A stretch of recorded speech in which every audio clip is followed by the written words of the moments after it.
ئێمەش بە کۆمەڵە بەرگە و بابەتەوە هاتینەوە میوانی ئێوە خوشحاڵین کە بە دیداری ئێوەی بینەر و بیسەر شاد دەبین. ئەم بەیانیە چەند بابەتێکمان بۆ ئامادە کردوون لە بەیانی 24 لە شاشە جوانەکەی کوردستان 24 هەمیشە بەرنامەی بەسوود و پڕزانیاریمان پێ لەگەڵمان بنەم کاتژمێرە تا تەواوی بەرگە و بابەتەکان بە یەکەوە ببینین. سەرتاش پێتانەڵم کە پێشانگایەکی گەورەی کتێب لە هەولێر کراوەتەوە و هەزاران ناونیشانی کتێب خراونەتە ڕوو لە پێشانگەکەدا ژمارەیەک چالاکی ئەدەبی و ڕۆشنبیریش ئەنجام دەدرێن.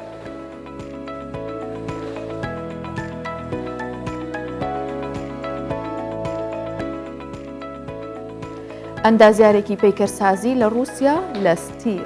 پەیکەری ئاژەڵان دروست دەکات تا ئێستا 600 پەیکەری دروست کردو و ڕێگەشی نەداوە کەس بەنهێنی کارەکەی بزانێت.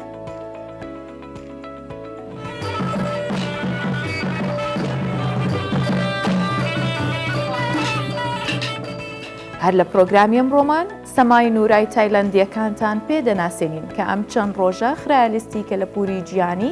لەلایەن یونسکۆ.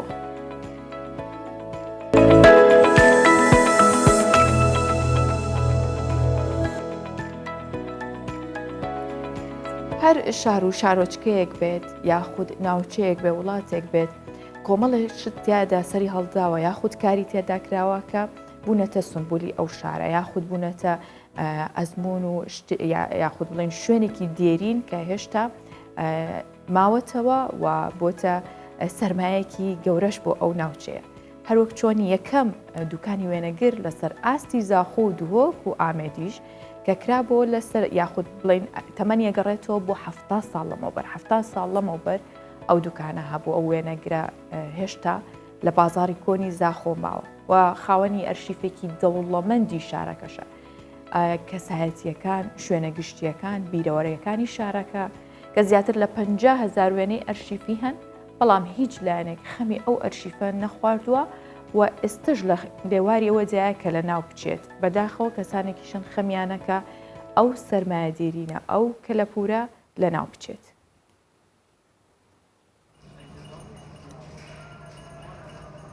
بازارê herî kevnê Zaxo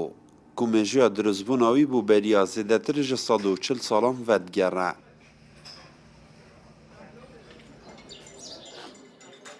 Di nav vî bazarê da êkem wênegirî li ser astê her sê bajarên Zaxo, Duhok û Amêdî heye ku mejûya vekirina wê bû beriya 70 salan pêştir vedgere û tanha jî vekirî maye.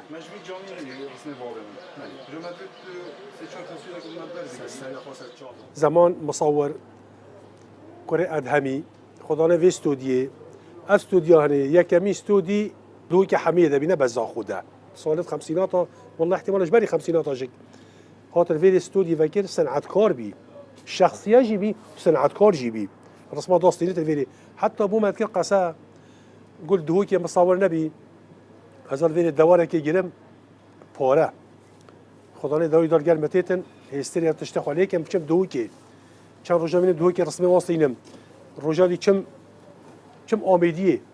رسمي دانوی رسلينم و از دیسا تم زاخوه مصور نبین کسی که خلکین ازش کن رسم چیا تصویر چیا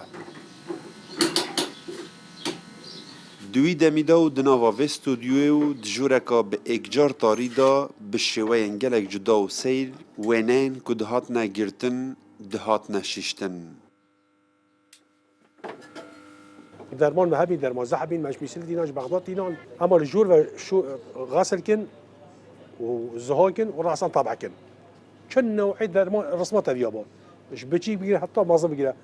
دابوتا چکن وی استودیو و سالت 50 تا ورا بلی کدر حتی نوکا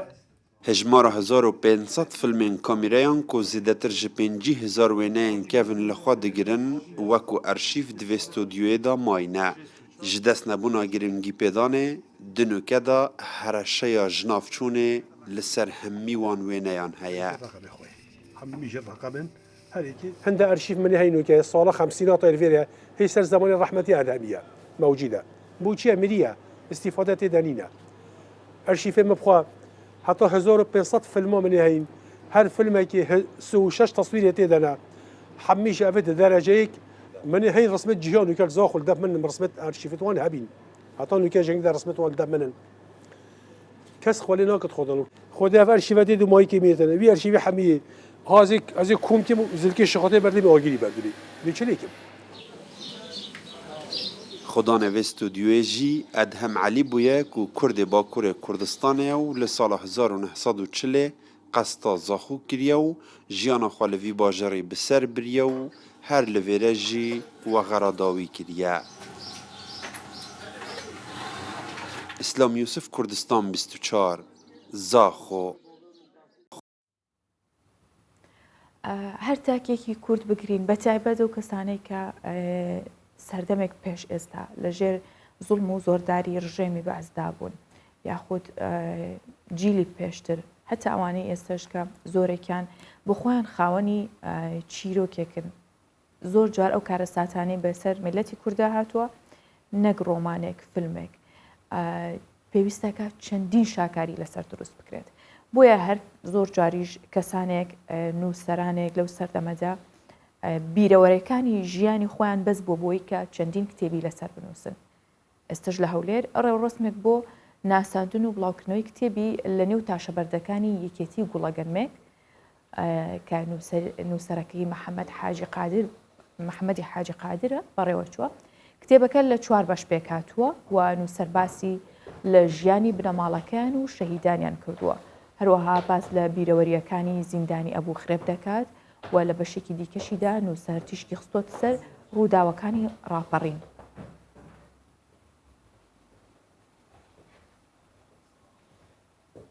ئەمە کتێبێکە کە لە 4 بەش پێک هاتووە بەشی یەکەمی باسی بیۆگرافیا دەکا کە ژیانی بنەماڵەکەمان لەکوێوە هاتوو لەکوێوە دەستی پێکردو و ناوچەی حاجۆمەران و هەموو ئەو یادەوەریانەی کە من لە حاجۆمەران هەموو برایەکانم و ژیان و گوزەران لەوێ و ئەمانە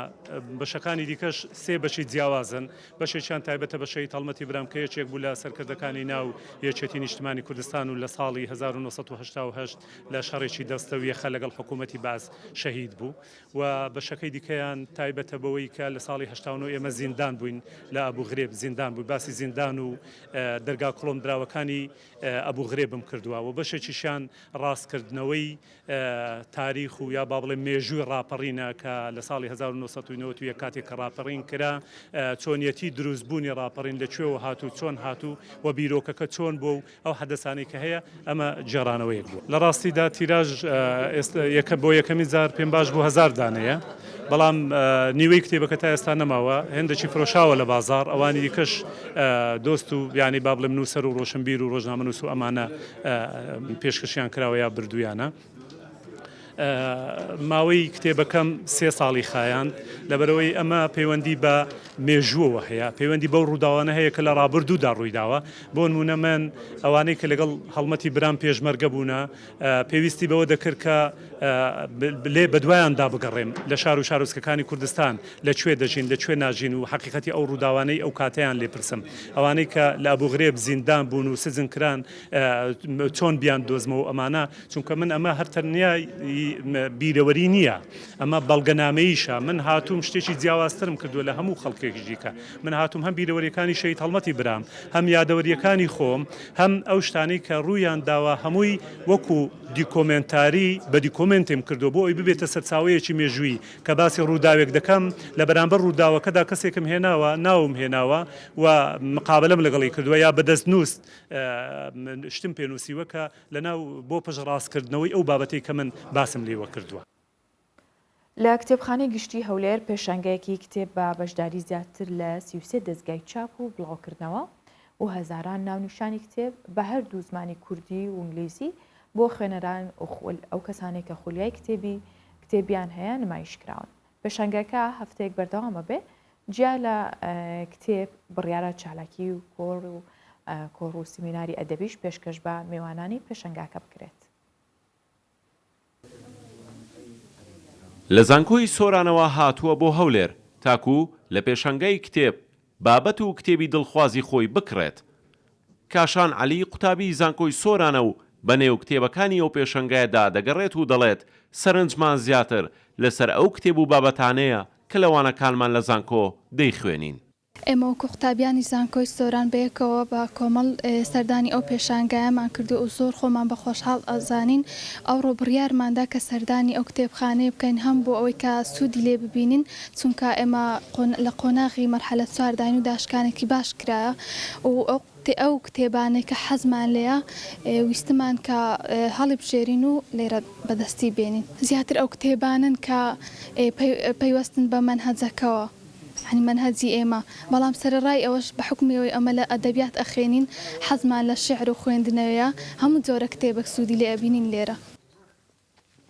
لەم پێشەنگایە زیاتر لە 10,000 ناونیشان بە زمانی و کوردی و ئینگلیزی دانراوە بۆ خوێنەران زیاتر لە 33 دەستگای چاپ و بڵاوکردنەوە بەشداریان کردووە جگەلەوەش تا کۆتایی هاتنی پێشەنگەکە 3 سیمینار و کۆڕێکی ئەدەبی ئەنجام دەدرێت کتێبەکان لە هەموو جۆرێکی تێدا لە بواری ئەدەبی و زانستی و سیاسی و ئابووری و گەشەپێدان و کۆمەڵک بابەتی تر کە لەم پێشەنگای نمایش کراون کۆمەڵک دەستگای زۆر باش لە هەموو کوردستان بەشدار لەم پێشەنگایە خوێنەر دەتوانی زۆرترین ناونیشان لەم پێشەنگا بەدەست بین چ بۆ سەرچاوی چ بۆ خوێندنەوە دەتوانن سوود لەم پێشەنگا وەربگرن چونکە داشکانێکی زۆر باشش کراوە زیاتر لە 10,000 ناونیشان لەم پێشەنگایە نمایش کراوە دەتوان دوێنێ زۆر باش بوو پێشوازەشی زۆر باش کرا ئەوانەی کە دێن زیاتر لە 18 تا 30 ساڵ هەموو تەمەنش تێدایە بەڵام زۆرترینیان لەو تەمەنە بەشدارن لە نێو پێشەنگاکەدا چەند گەنجێک لەسەر ئەرچی خۆیان ڕۆژانە زیاتر لە 30 کتێب بە دیاری دەدەن بەو کەسانەی سەردانی کتێبخانەکە دەکەن جیالەوەی بە بەردەوامی لە دەرەوەی پێشەنگاکەش کتێب دەبەخشنەوە ڕۆژانش 20 کتاب دەبەخشێ بە دیاری ئەو ڕێژەیەکی دیاریکرا وەک تووری پێشک بەڵام وەکو ئەو کەسانێکەوە خوێنەر و سەردانی پێشەنگەکەی بتریانش پێ دەبەخشن یعنی نزیکەی 35 کتاب بۆ کتێب ڕۆژانە دەبەخشرا لایەن بەخشەرانی کتێبەوە ئێمە وەکو چەند گەنجێک هەستین لە هەموو ناوچەکانی کوردستان لە سلێمانی لە هەولێر لە دوهۆک لە شەروێن ناحیە و ناوچەکان ئەندام و ڕافامان هەیە ئێمە لەسەر ئەرچی خۆمان هەستین پارە و پارە هەمانگانە پارە کۆ دەکەینەوە هەر ڕێژەیەکی کەمیش لەگە کتێبەکانی کە هەمانە بەخشین بۆ کەسانکەوە ئەوە بڵێنکەوە دەسەڵاتیان کەمە یاوت باری داراییان نالەبارە ناتوان کتێب بگڕن خوێنەرن ئێمە کتێب دەخشین بۆ کەسانەوە لە چنی شوێنی هەولێر وەکو قوتابخانەکان و پەیمانگەکان و کافتریایەکان بگرێت چایخانە و سەتاشخانەکان ڕەفەماندانا و کتێبان بۆ داناون ئەم پێشەنگایە لە بەڕێوەبەراتی کتێبخانەی گشتی هەولێر لە ناو پارکی سامی عەبدوڕەحمان کراوەتەوە کە بە کتێبی گشتی زەیتونە ناسراوە و لە 18 مانگ تاک و 25 ئەم مانگە بەردەوام دەبێت پەیامیشیان ئاشناکردنی خوێنەرانە بە کتێبە کاغەزیەکان کە بەهۆی تۆڕە کۆمەڵاتیەکانەوە خوێنەران لێی دابڕاون ئازەر فاروق کوردستان 24 هەولێر بۆ قسەکردنی زیاتر لەسەر پێشەنگاکە و لەسەر چۆنێتی بەڕێوە چوونی من لەگەڵ بەڕێز ناسپەلەکەدین کاکەی کا بەڕێوەبەری گشتی کتێبخانەی گشتی هەولێرە لێرە لەگەڵمە بێ و قسەی زیاترەکەم بەخێر هاتی خات و ناس باشن بەخێر بن ڕۆژێکی باش بۆەوە بتوان خزمەتێکی کتێبخانە بکەم زۆر سپاس بەخێر بن بۆ هیوین سەرتا باسێکی پێشەنگاکەمان بۆ بکە چەند ڕۆژە دەستی پێکردووە بۆ ماوەی چەندێک بەردەوامە بێ بڵێ لە 18 مانگ تا 25 مانگ یەک هەفتەیە تا ڕۆژی شەموو بەردەوامە شەمووی داهاتوو لە هەموو پارێزگاکانی کوردستان بەشداری کراوە ئەوە زۆر گرنگە بەبێ جێوازی کتێبەکان بە چەندین زمانە زمانی کوردی و عەرەبی و ئینگلیزی و کەسانێکی زۆریش بە خۆشحاڵیەوە بەشداریەکەن بۆ بینینی پێشانگا بۆ کڕینی کتێبەکان کەواتە پێشوازێکی باشی هەیە لەلایەن خوێنەرانەوە بەڵێ و لە شارەکانی تریش هاتوون سەردانی پێشانگەکەکەن ئەوە جێ شانازیە بەڕاستی بۆ یەکەم جارشە با بڵێن لە دوای ئەو ماوەی کە هەندێک قەیران و شەڕی داعش هەبوو کێشە هەبوو کێشەی دارایی هەبوو بەڵام ئێستا بە خۆشحاڵی و هەرچەند هەندێک کێشە هەیە بەڵام هەرتوانیمان هەموو لە ژێر یەک سایە کۆکەینەوە هەموو خەڵکی بڵێن کوردستان حتا خەڵکانی ڕۆژهەڵاتی سەردانمان دەکەن کوردانی ڕۆژهەڵات کتێبێکی باش دەفرۆشرێ و بینەرێکی باشیشی هەیە باشە ئەو چەپخانانەی کە بەشداریان کردووە کتێبی نوێیان بڵاو کردوەوە لە چه ئاستێکە لە ئاستی تومۆحی خوێنەراندا بەڵ دەستگا و چاپخانەکان زیاترە و کتێبخان ئەو کتێبانە ینی دەیکەنە پێشانی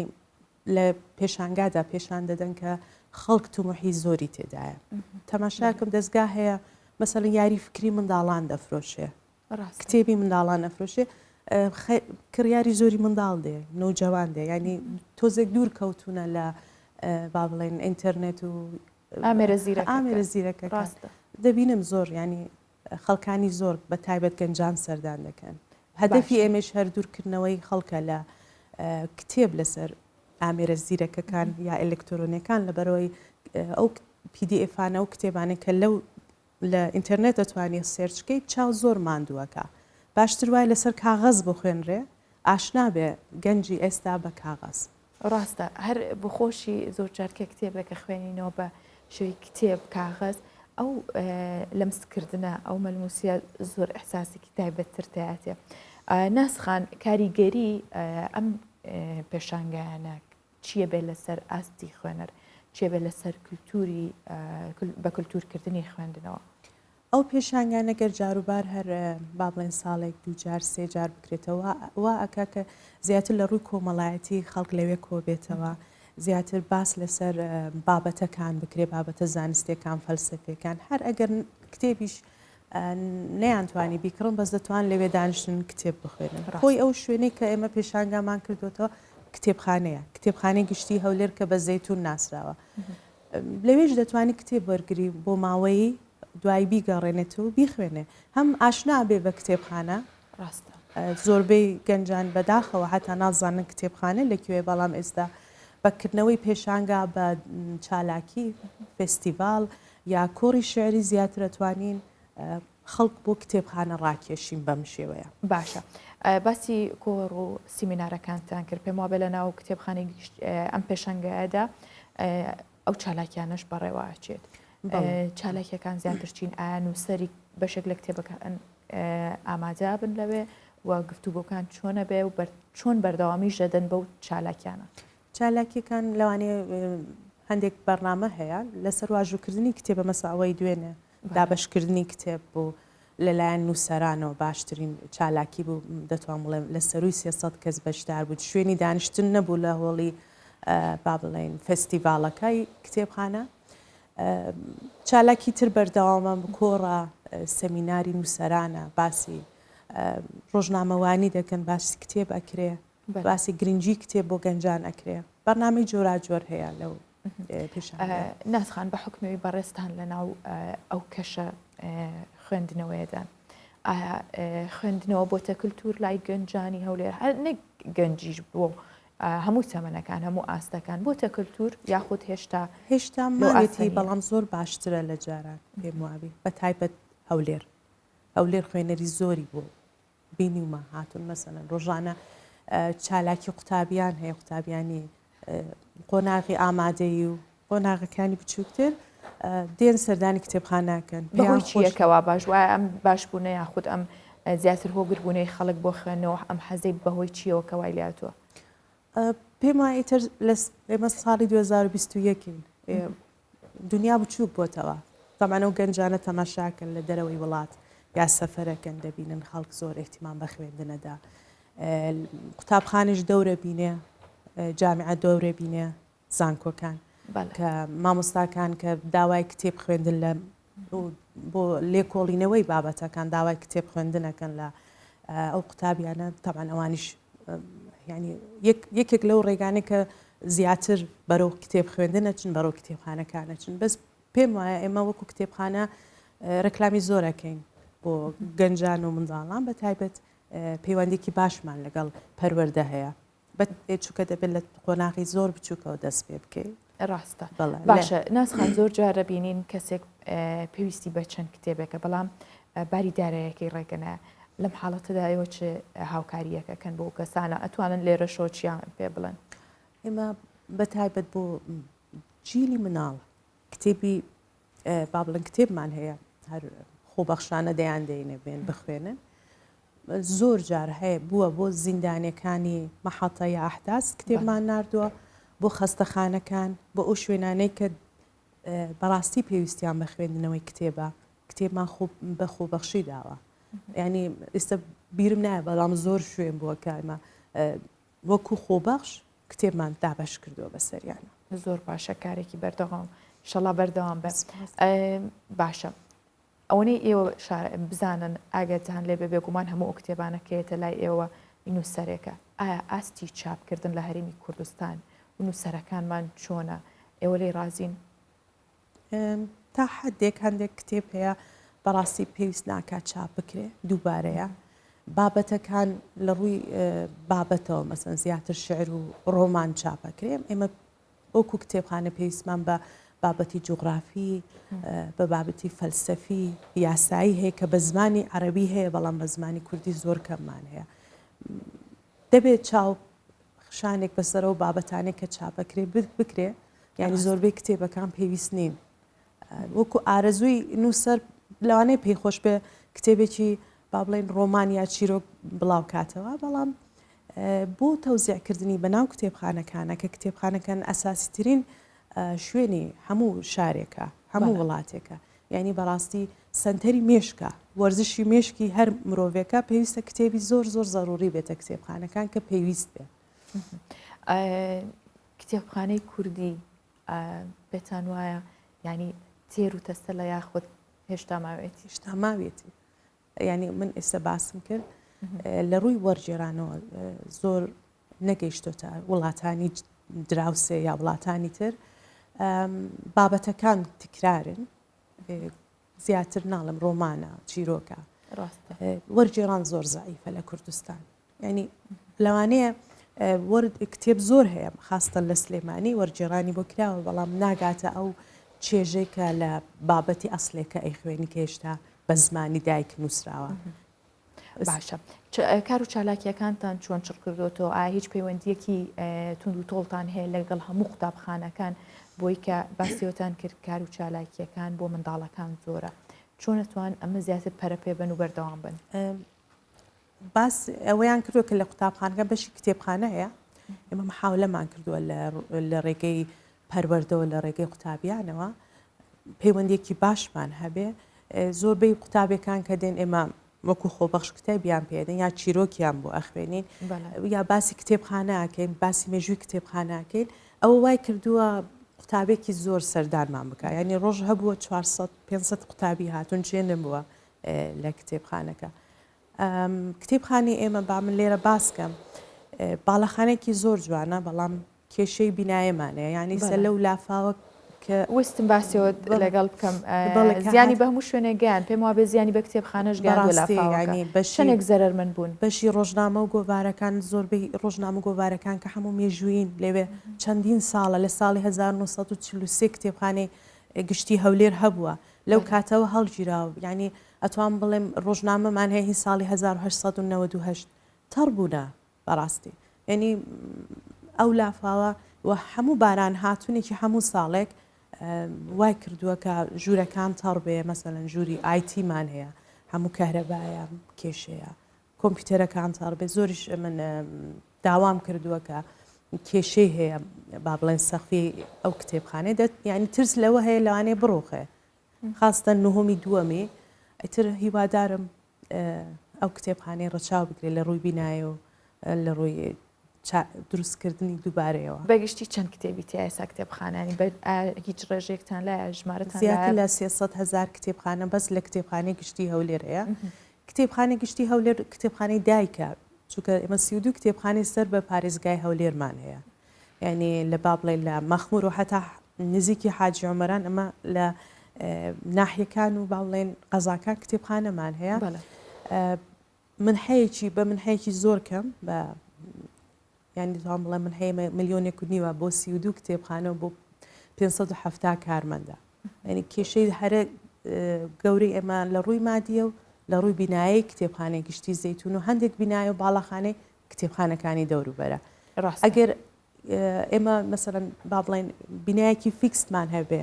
کامل بێ ئەمە دەتوانین چالاکی زیاتر بکەین ئێستا بۆ نمونە ئەو هۆڵەی کە سەمیناری لێ کراوە دیسان سەقفەکەی بەربوو بووە 2-3 ڕۆژ پێش چاکمان کردوەوە بە هیوایەوەی کە پارێزراو بنەوە کتێبانەوە بن بە ملیۆنەها کتێبوو لە شوێنی باشە زۆر زۆر سوپاس نازخان کەم بەیانە میوانی بەیانی 24 بووی بەخێر هاتن بە هیوای بەردەوامی سەرکەوتن زۆر سوپاس.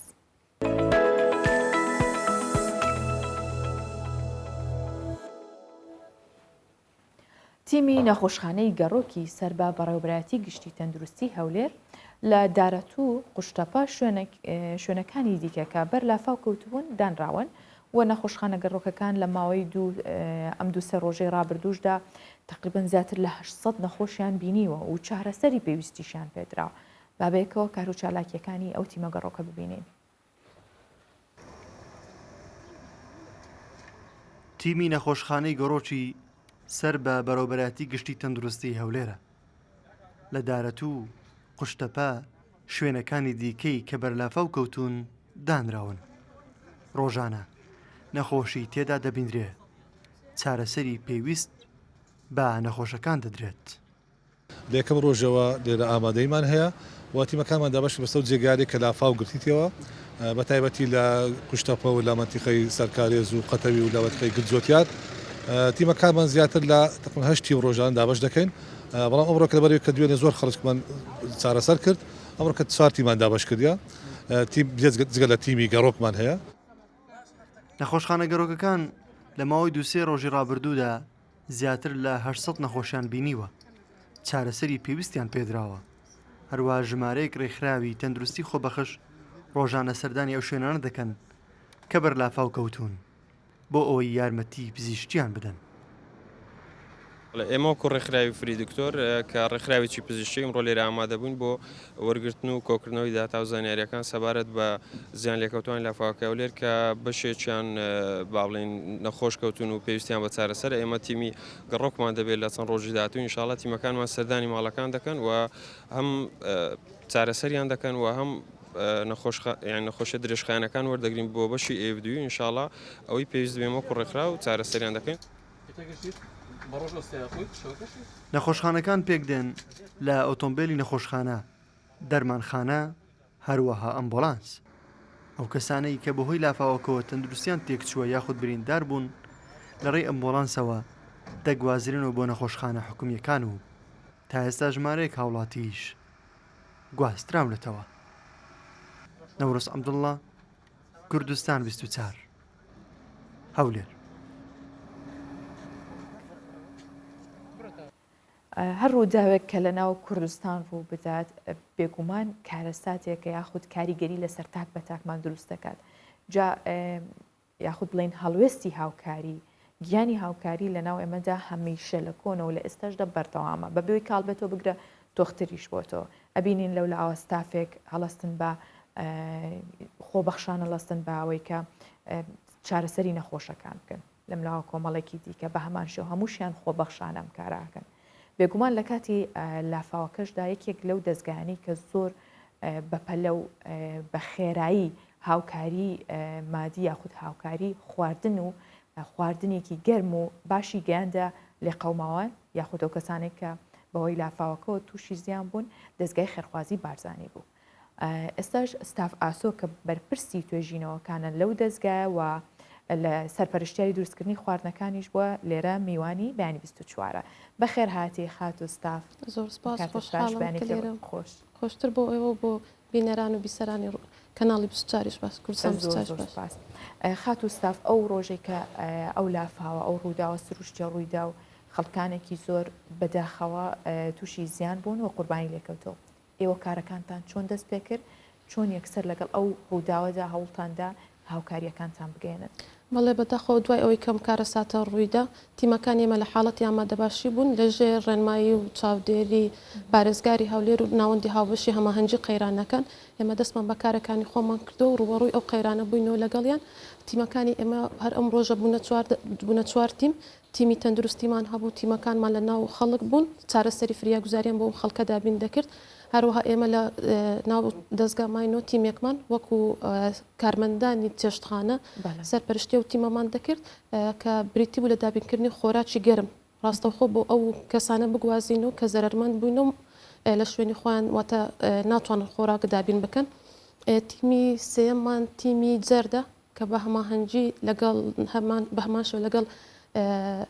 ناوەندی هەماهەنگی قەیرانەکان بێکەوە کار دەکەن کە هەرچەندەمە ئەرچی حکوومەتە بەڵام تیمەکانی ئێمە بۆی هاوکاریان بکەن چەندین کارمەندمان لەگەڵیاندا ناون بۆی کارەکان خێراتر ببن و هەوڵ بدەین کە قەرەبکردنەوەی ئەو خەڵکانە ئاسانتر بکرێتن و زووتر ینی پەلەی تێدا بکرێتن تیمەکانمان بە ڕۆژ و بە شەو لەگەڵ ئەو تیمانە دمێننەوە و داتایەکان وەردەگرن تۆمار دەکەن جگە لەوەش ئێمە تیمێکی ترمان هەیە کەوانش تیمی پاککەرەوە بوون تیمی پاککەرەوانش بە هەمان شێوە بە هەماهەنگی لەگەڵ ناوەندی هاوبەشی هەماهەنگی قەیرانەکان و بەرگری شارستانی و شارەوانیەکان لە پەیوەندیدانەوە ئەو شوێنانێک کە زۆرترین زەرمەند بووینە بتوانن لێوێن دەرکارەکانمان جێبەجێ بکەین بۆ نمونە بەپی ئەو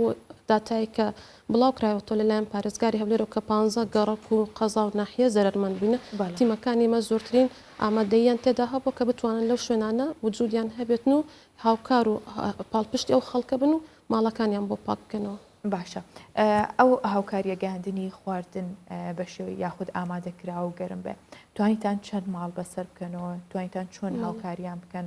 لە ڕێگەی پێدانی خواردنەوە بەڵێ لە ڕۆژی یەکەمدا ئێمە تەنها توانیمان دوو ژەمیان بۆ دابین بکەین کە ژەمی نیوەڕۆ ژەمی ئێوارە بوو بەڵام لە ڕۆژی دووەم و سێم توانیمانە خواردنی بەیانیشیان بۆ دابین بکەین ئەم خواردنی بەیانی بە پاکێج بوواتە بۆ خێزان دەچوو لەوە توانیتمان 1740 خێزان سوودمەند ببن بەڵام کۆی گشتی ئەو ژەمە خۆراکە گەرمانەی کە بە نیوەڕۆ ئێوارە بۆ خەڵک دابین کراوە 12980 ژەم لەلایەن ئێمەوە دەرچووە ئەوش لەبیر نەکەین ئەم دابینکردنی خۆراکی گەرم بە هەماهەنگی بۆ لەگەڵ دەستگای ڕوانگە واتە تیمەکان دەستگای خێرخوازی بارزانانی و ڕوانگە بێ کۆکاریان کردووە هەم لە ڕووی دابینکردنی خۆراکە گەرمەکەەوە هەم لە دابشکردنیشانەوە بێ کۆکارکراوە باشە کار و چالاکیەکانتان چی دیکە ئابێت بۆ کەسانی کە زیان لێکەوتون لە لافاوەکە لە ڕوودا سروشتیەکان ئەمڕۆ بڕیارە کۆبنەوەی بەرفراوان بکرێتن لە پارێزگای هەولێر دەستگای خێرخوازی بارزان بە خۆشحاڵی و نوێنەرایەتی هەیە لەو کۆبنەوەیە چەندین ڕێکخراوی تریش بە هەمان شێوە ئامادە دەبن لە کۆبنەوەکە لێەوە بڕیار دەکرێتن کە بەیەک و چۆن کار بکەن ئەومان لەبیر نەچێت زۆر گرنگە هەماهەنگێکی زۆر باشە بێت لە نێوان دەستگا و ڕێکخراوەکان حکوومەتیش بە هەمان شێوە حکوومەت سەرپەرشتیان بکات بۆ ئەوەی ئەو خەڵکی کە زەرمەند بۆ وەکەوەی کە باس دەکرێت زیاتر لە 3000 خێزانن بتوانرێت هەر هەمویان سوودمەند ببن دووبارە حاڵەتی دووبارە بوونەوە نەبێت بۆ نمونە ئێمە بچین لە گەڕەکێک دابشکردن بکەین ڕێکخراوێکی تریش بە هەمان شێوە دابەشی بکاتەوە و بەشێک تریش لێ بێبەش بن ئەوە پێویست دەکە هەماهەنگێکی باشە بێت و بەنسبەت ئەو هاوکاریانەی هەتاوەکو ئێستامە ئامادەباشیمان دەربڕیوە کە بتوانین کە دەتوانین سوتەمەنی دابین بکەین لەگەڵ ئامێری گەرمکەرەوە بۆ کەسانی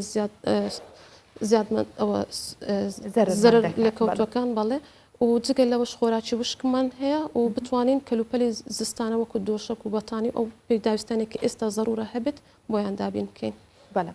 هیچ ئامادەکاریەکتان کردو بۆی ئەگەر خوانەخواستە هەر ڕووداوێکی دیکە بێ ئێوە بتوانن بە ڕێگەی دیکە بۆ فریاکەوتنی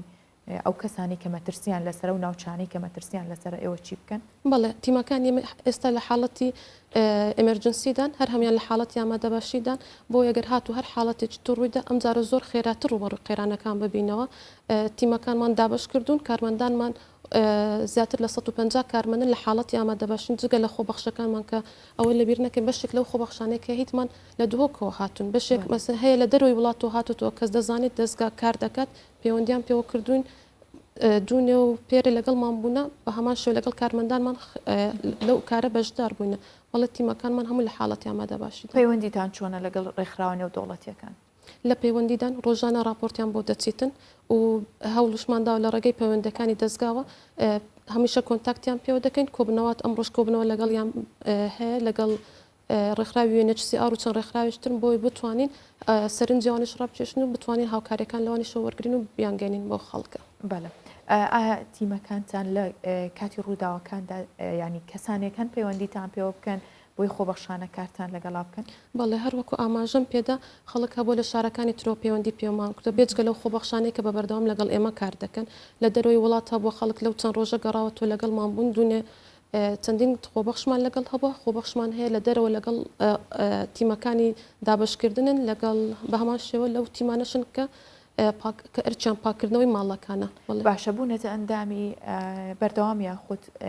بۆ کاتی ڕووداوەکان لەگەڵتان ئەوانە خۆبەخشن ئێمە چەند جۆرێک خۆبەخشمان هەیە خۆبەخشمانەیە خۆبەخشی ئامادەنواتە هەر کاتێکمە پێویستمان پێیان بێ ئەوانە ئامادەن ئەوانەی کە ئێستا لەگەڵمان ئەو خۆبەخشە ئامادانن کە هەر کاتێک حاڵەتێکی سروشتی بێت یا خۆتەر حاڵەتێک ڕوو بداتن کارەساتێکی مرۆی بێت ئەو پەیوەندیان پێوە دەکەین و ئەوانە یەکسەر دێن یارمەتیمان دەدەن لە زۆربەی حاڵەتەکانیش کە هێشتامە پەیوەندیمان پێوە نەکردن خۆیان پەیوەندی دەکەن ئێمە ئامادەین بە هەموو شێوێک لەگەڵتان دەبین ینی حتا هەندێک جار مەسەلەن کە باس دەکرێتن کارمەندانی خۆمان زۆر مەسەن پێویستمان بە خۆبەخش نەبوان ئامادەن لەسەر ئەرچی خوان و لەسەر بۆ نمونە هاتوچۆی خوان و هەموو ئەو پێدارستانێک کە پێویست دەکات دابین کرێت خۆیان دابینی بن و بێن دەستی هاوکاری دەستگای خێرخوازی بارزانی چۆن ڕەچاوی ژینگە پارێزیەکات بۆ نمونە لەم کاتانەدا کاتێک کە خوارد نەبن بۆ شوێنێک زۆربەی بە ئەو قاپ شتانی بەکارێنرێ پلاستیکە یاخود هەشتێکی تر ئێوە چۆن ڕەچاوی ژینگە پارێزیەکەن ئەوە پلاستیک شتانی کە بەکارمان هێناوە کە دەیانهێنین هەموو بە پاک و بە تەمیزی دێتن دواتریش کە خواردنەکان دابش دەکەن ئێمە تیمی پاککردەوەمان هەیە هەڵدەستێت بە پاکردنەوەی ئەو شوێنانە و کۆکردنەوەی ئەو پاشماوانە هەروەها لە کاتی ئامادەکردنی خۆراکەکانیش ئێمە ڕەچاوی بارودۆخە تەندروستیەکان و ئەو ژینگە پارێزیەمان کردو بۆ نمونە بەکارهێنانی ماسکە دەستکێشە هەتا بەکارهێنانی کڵاوە لە کاتی ئامادەکردنی ئەو خواردنانە ڕەچاوی هەموو ئەو ڕێنمایانەمان کردووە باشە لە ڕووی دەرونیەوە هیچ هاوکاریەکتان هەیە لە ڕووی دەرونیۆن هەتاوە کوێستانیتمان لەبەرەوەی جارەتەنها ئەمە لەو حاڵەتەی نەکە ڕوبەڕووی قەیرانەکان ببینەوە بەڵام بێگومان دەستگا کە لە دەست سێکتەر ئیش دەکەیت لەو سێکتەرانە سێکتەری پاراستنە کە کار بکاتن لەسەر چاکردنی دەرونی ئەو کەسانە ئینشاڵە لەوەشدا پلانمان دەبێت کە لە ماوەی درێژتر کاری لەسەر بکەین بۆ هێوای کارەکانی دەستگای خێرخوازی بارزانی لەگەڵ منداڵان مناڵانی بێسەرپەرش یاخودۆ مناڵانی لە قەیراندا چۆنە؟ بەڵێ هەمیشە دەستگا زۆر بە گرنگیەوە لە منداڵانی ڕوانیە و چەندین پرۆگرامی هەبوو لەوانە کە باسی منداڵانی بێسەرپەرش دەکەین هەمیشە لە راپۆرتەکانمان ئاماژمان پێداوە کەمە زیاتر لە 16,000 منداڵی بێباک و بێسەرپەرشتمان هەیە کە لە پلانەکانی ئێمەدا جێگەیان کراوەتەوە لە ئێستاشدا مە لە هەر حاڵەتێک کە ببینین لەو قەیرانە دەربچین کە پێویست دەکە یەکەم جار وەڵامدانەوەی خێرا هەبێت لە دابینکردنی شوێنە دابینکردنی ئاوە خۆراکە کە دەبێت بەکو بە دەرەجەی یەکەم بۆیان دابینکرێت دواتر بگەڕێنەوە سەر بابەتەکانی پاراستنە و ژینگێ و هەندێک بابەتی ترەکە دەکرێت بە دەرەجەی دووەم کاری لەسەر بکەین بێگومان ئەوە شەر ڕەچاو دەکرێت و هاوکاریان بۆ درێژ دەکرێت خاتو ستاف ئاسۆ زۆر خۆشحاڵ بووین کە میوانی بەیانی 24 بووی سپاس بۆ زانیاریەکانەوە بە هیوای بەردەوامی بۆ ئێوە و تەواوی ئەندامانی دەستگای خێرخوازی بارزانی زۆر سپاس خۆشحاڵ بووم سپاس بۆیەوە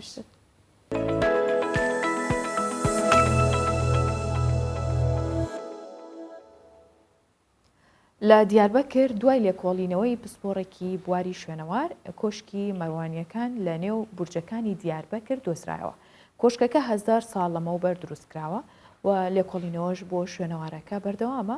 دکتۆر عەرەفات یازا داوا دەکات کە بە پەلە کۆمسیۆنێک بۆ پشکنین و پاراستن ئەو بەرهەمە مێژوویانە دروست بکرێت دناوە برجên دیاربەکرێ ên navdar û dîrokî de berhemek wisa hatiye kifşkirin ku ji aliyê dewleta Kurd merwaniyan ve teqrîben 1000 sal berê hatiye vekirin. Ev berhem qesra merwaniyan e.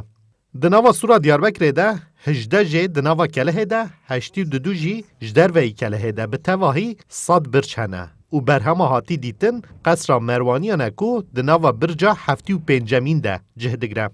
قصر مروانیان به هولدان و لیکولین پسپور دیروکا مروانیان دکتر عرفات یاز هاتیه کفش کرن. قصر دکلها ناوین ده لعالی روشلات باکوره قصر حکمدار مروانیان ابو طاهر یوسف بین دیمنه. دکتر عرفات یاز دبیجه برهما کودرکتی هوله برهما گرینگ و هجایه و دوی با درخستن و پاراستن وان برهمان کمیسیونک طیبت و راوا کرن. قصر مروانی اجعالی ابو طاهر بین یوسف بین دیمنه ده دنابرا 999 و 1024 1025 للگوری تخمین آمده ده دوره هزاری سال هزاری ده هاتیه چه کرنه ام تام وقتا وی نزانن ابو طاهر یوسف بین دیمنه پشتی که دبه والی و داره بدست خه دخوزه لجی کی هری خوش دناف کلها دیاربکر داد که ناف کلها آمده ده جی کی هری خوش دا قصه کی چید که و لوی داره لقارشی چمی دیجله که دیمنایی هری خوشه لوی داره قصه که آواد که پسپور دیروکا مروانیان دکتر عرفات یاز دوی باوریه ده که هین گلک آواهین گرینگ و بدو دناوا کلها ناوین دهنه که لبنده رزگار کرنه نه و گلک برهم جی جبر سدم جور بجور زرار دیتنه و هین جی دبینن. درباره قصر مروانیان ده نیقاش جی هنه کو تی ادعا کرن او آواهی وک قصر مروانیان تی پیناسه کرن دراستی ده جبلخانه لی دکتر عرفات یازده بیجه به بلگیان اشکره کو او آواهی قصر مروانیانه. ابن الازرق بحثا وی درید که اویا جید قرن 11 دا جیه قرن 12 دا جیه ابن الازرق بحثا وی درید که اوی یکم بحثا وی درید که او ده بیجه او قصر لروجلات آمده یه لسر سلسله او سلسله جی کد بیجه تحت فیسخایه لوی داره ایکو وان شپا هنکی ده ذهن آمده برطرف که یک جوان جی ابن خالدون دبی اف قصر زلقاندی به دیوار سور دیاربکر دانه مرو ایرو لوی داره دنیره ده آلیوی سور دیاربکرن ایجا ده دوره اولیا چلبی جی کته دیاربکر ده آمده بسا وی داره دکه بسا وی قصره دکه دبی بیقل محمد پاشا دبی قصر کلوی داره آوا کریه لدبی وی قصره دا دیوانخانه کی هیا او دیوانخانه جو سلطان بری مایه. دولت مروانیان دولتک گرینگ آ کردکو دنافبرا سالین 983 و 1085 ده جه اردشیر وانه حتی نینوائه دستلاتداری کریه. دولت مروانیان گرینگی دایه چاند، هنر، زانست، آواهی سازی و اندازگاریه کو بر همین گرینگ و نافدار این وک پرا دهدری برجا کچکه و پرا مالا باده ده سردما مروانیان ده هاتن آوه کرن و خانین دروکیین مردینه جی به پاراستن و خودیله درکتنا مروانیان جروخینه رزگار بونه و به کدا مروانیان دیمن بدو مردینه گهشت یا روژامه. ماهر yüksel کوردستان 24 دیاربکر.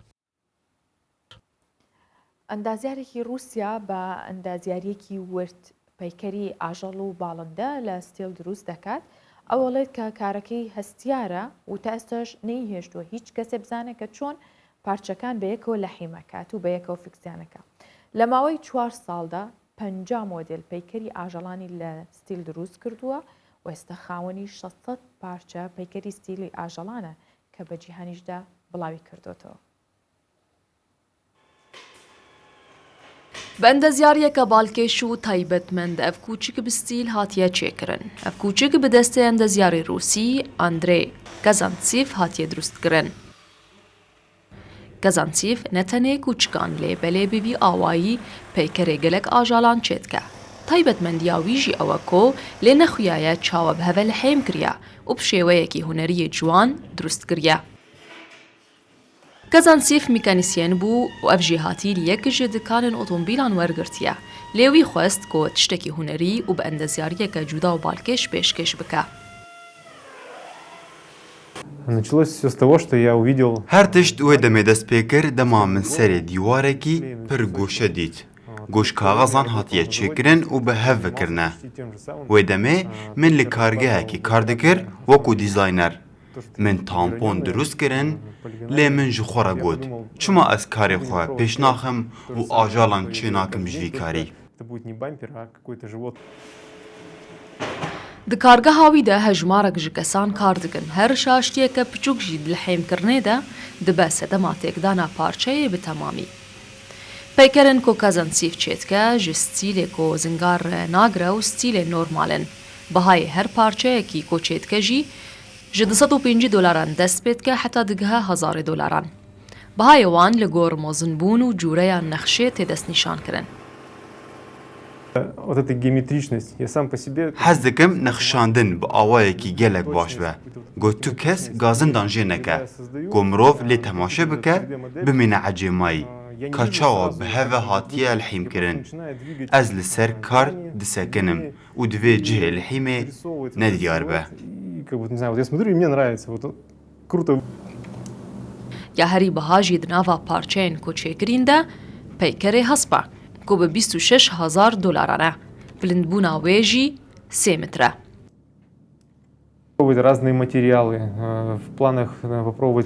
Gelek hez dikim keresteyên cuda bikarbînim. Ez plan dikim li hîma nehasê û bronzê bikarbînim. Nexşene nû taqîkim.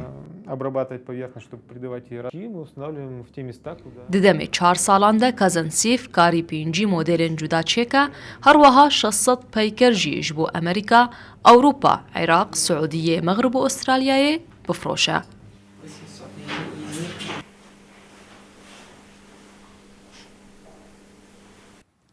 بابەتێکی دیکەی سەرنجڕاکێشمان هەیەویش باسی واکەین کە ڕێکخرای یونسکۆ سەمای نورای کە تایبەتە بە خەڵکی باشووری تایلەند لە لیستی کەلەپوری جیهاندا جێگیر کرد. ئەم بڕیارە بووە هۆی دڵخۆشی تایلەندیەکان و بۆ هۆیشەوە چەند گرروپێک بۆ یەکەم جار دوای سەرهەڵدانی کۆڕۆنا و ئەو قەیرانە تەندروستی دروست بوو چەند نمایشێکیان لەو سەمانەریتیە ئەنجامدا. سەمای نورا سەدان ساڵە لە باشووری تایلەند پارێزراوە و نەوە دوایینەوە خەڵکی دەیگوێزنەوە بۆ یەکدی و دەیگەڕنەوە. با لە من هاوسەدا زانیاری زیاتر لەسەر سەمای نورا ببینین. سەماکەران بە دەوری بازنێکدا دەخولێنەوە. پارچەی کراسەبری قەدارەکانیان دەدرەوشێتەوە کە وەک باڵندە ڕەنگە و ڕەنگن. ئەمە سەمای بەناوبانگی باشووری تایلەندە کە ناسراوە بە سەمای نورا. ئەم سەمایە توانی پێگەی لیستی کەلەپوری یونسکۆ بەدەست بهێنێت. شێوەی هونەری دراماتیکی، تێکەڵکردنی سەما،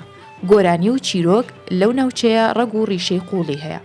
چەندین سەدەیە لە باشووری تایلەند کە زۆربیان موسڵمانن ئەنجام دەدرێت. 6 بۆ 7 ساڵە لە گروپی مانۆرا سەمای نورا دەکەم. لە قوتابخانەی سەرەتایی بووم کە دەستم پێکرد لەگەڵ چەند هاوڕێیەکم ڕاهێنانم کرد و ویستم مەزمونێکی نوێم هەبێت، بەڵام دوای سەرهەڵدانی کۆڕۆنا هیچ کارێکمان نەکردەوە چونکە پێویستمان بە کۆکردنەوەی خەڵک هەیە، بەڵام ئێستا گەڕاینەوە بۆ سەماکردن.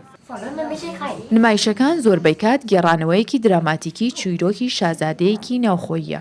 کە هەوڵی ڕزگارکردنی مانۆرا دەدات. شازادەیەکی نیوە مرۆڤ و نیوە باڵندە کە نورا لە نیوەی ئەو ناوە وەرگیراوە. هەندێک نمایشی درێژخایەن هەن لەم سەمایە کە 3 ڕۆژ بەردەوام دەبن. ڕێکخرای یونسکۆ بە فەرمی سەمای نورای وەک کەلەپوری کلتوری نادیاری تایلەند تۆمار کرد. بەم بۆنێشەوە لە ناوچەی سونگەی پەدی پارێزگای ناراتیۆت سەماکەرانی گەنج کۆبوونەوە و نمایشێکیان ئەنجامدا. ئەوان لە نمایشەکانیان زۆر جار لاسایی باڵندەش دەکەنەوە. نۆرا بۆ باشووریەکان گرنگە بۆ دوو هۆکارێکم بۆ خۆشیە سەماکە دڵی خەڵکی خۆش دەکات و پەیامەکە دەگوازێتەوە کە خەڵکی فێر دەکات بۆ کارە باشەکان. نمایشەکە وەکە شانوویە و شەعر و چیرۆک دەگێڕێتەوە. دوای تۆمارکردنی لە یونسکۆ خەڵکی باشووری تایلەند زیاتر سوور بوون لەسەر پاراستنی ئەم سەمانەریتەیان. ئەم سەما و شانۆگەریە لە باو و باپیرانمانەوە بۆمان ماوتەوە دەمەوێت بیپارێزە.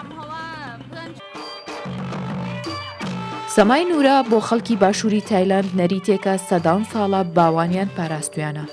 سەماکە خۆی لە نمایشێکی شانۆیی دەبینێتەوە کە تێیدا سەماکەران چیرۆک و هۆنراوە بۆ ئامادەبووان دەخوێندنەوە و ئامێری نەریتی مۆسیقیش زیاتر هاانیان دەدات لەسەر سەماکردنەکەیان.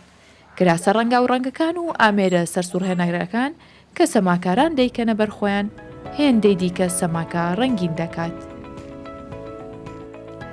بەرگە و بابەتەکانی بەیانی 24م پێشکەشکردن بۆ هیوایم تەواوی ڕۆژەکەتان لە خۆشی دابنێن و هەمیشە ساق و تەندروست باش بن. ماڵاو.